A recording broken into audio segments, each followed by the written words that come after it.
everyone, it's Callie here. I'm at home and I miss you all very, very much. So I thought I would read you a story. And the story is called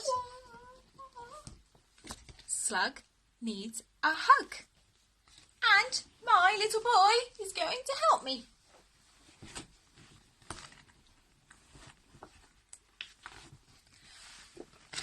Ready?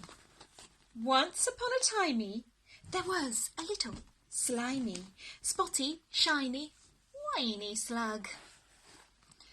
He was wet and weedy, very, very needy, and always greedy for a hug. His mummy didn't hug him. It began to bug him, and he wondered, why, oh why?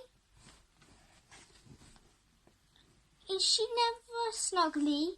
Because I am so ugly, said Sluggy with a soggy little sigh. He spoke to other creatures with very different features and asked them what they thought to do to make himself more huggable, less slithery and sluggable, for sadly Sluggy didn't have a clue.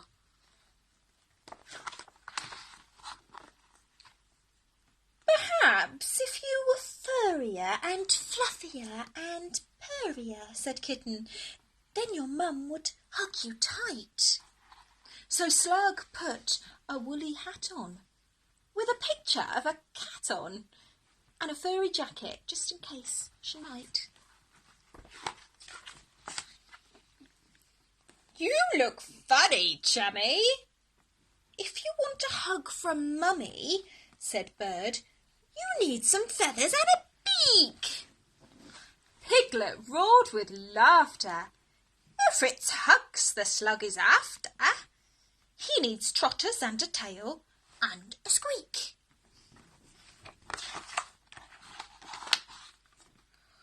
With trotters, tail and coat and beak and feathers, Slug met Goat, who told him that he looked a little weird. If you want a hug, my friend, you need horns stuck on the end, and get yourself a handsome goatee beard.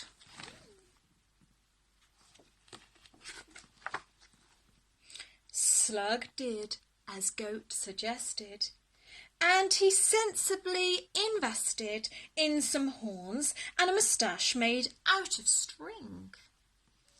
Martha looked aghast and muttered, and he whispered and he fluttered, Slug, you need some wings, you silly little thing. Slug made himself a pair. He couldn't fly into the air. His wings were scarlet petals from a rose. Although he smelled delightful, Fox declared that he looked frightful and he'd never get a hug without a nose.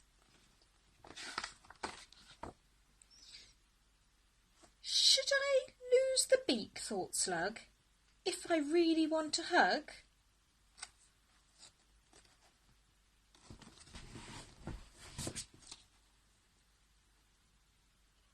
Would Mummy love me more with just a snout?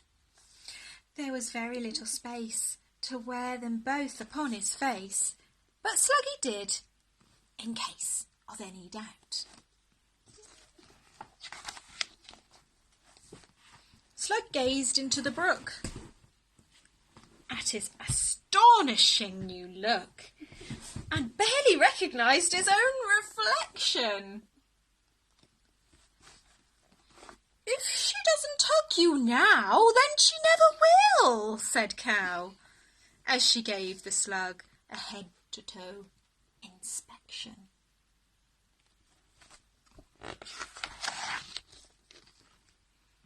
Hoping Cow was right, Slug chugged slowly home that night to show his mum his fabulous disguise.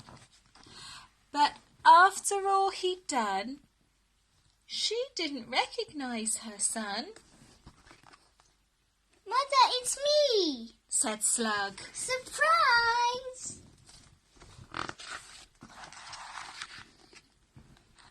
But I love you as you are. You're the sweetest slug by far, said Ma. You have been very greatly missed. You're beautiful and charming. If I could, I'd hug you, darling. But alas, she had no arms, and so they kissed. Mwah! I hope you enjoyed the story. Bye-bye.